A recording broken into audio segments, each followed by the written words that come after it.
రోజు నీ అదృష్టం బాగుండి అంత పెద్ద యాక్సిడెంట్ అయినా దెబ్బలు తగలకుండా తప్పించుకున్నాను. సీట్ బెల్ట్ పెట్టుకున్నాను మమ్మీ.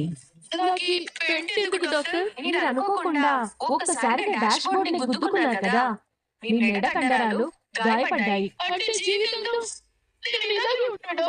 మీ నొప్పి తగ్గే వరకు ఈ పట్టి ఇలానే ఉండాలి. ఊరికే మెడ అటు ఇటు తిప్పకండి. ఏదైనా అవసరం అయితే ఫోన్ చేయండి. అలాగే పారిజాతం, ఏంటండి? కార్ బ్రేకులు పడలేదు, యాక్సిడెంట్ అయింది. ఇదంతా ఓకే. నీ ముఖానికి ఆ ఆయిల్ ఏంటి?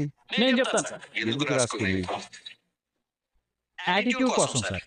యాటిట్యూడ్ కోసం ఆయిల్ రాసుకోవడం ఏంటి?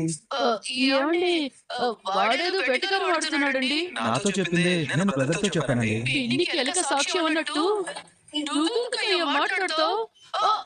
పిల్లి ఎలక అంటూ నీకు నచ్చినట్టు నడి తిప్పావనుకో, అది అటో ఇటో సెటిల్ అయిపోయి నువ్వు జీవితాంతం ఇలాగే ఉండిపోవాలి. కొంచెం ముందుకు వచ్చి మాట్లాడరా. నెల వంకల సగం కనపడుతున్నావు. ముందుకు రా. ఎటు వస్తే ఏముందిలే, పోయిన వెళ్ళవన్న తిరిగి వస్తాయేంటి? ప్రమాదం చిన్నదే బ్రదర్.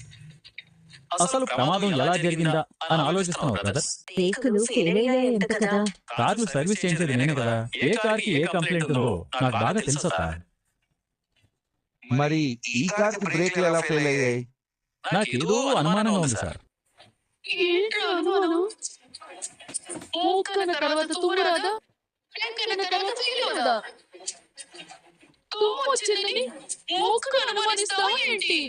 తుమ్మొచ్చిందని ముక్కును అనుమానించకపోయినా బ్రేక్ ఫెయిల్ అయినందుకు కారును అనుమానించాలి కాదు. అంటే నీ ఉద్దేశం ఎవరైనా తీశారా? అవును సార్. నీకు అనుమానం ఎందుకు వచ్చింది?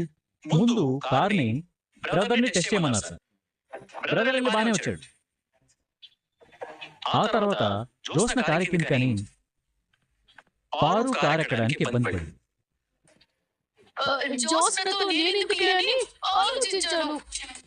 మరి మొహానికి ఆయిల్ శుభ్రం చేస్తే అంటుకుంది.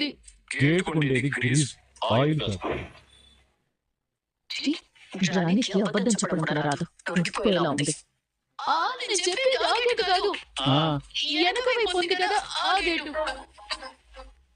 చేతులు తుడితే ఆయిల్ మొహానికి ఎందుకు అంటుకుంటుంది?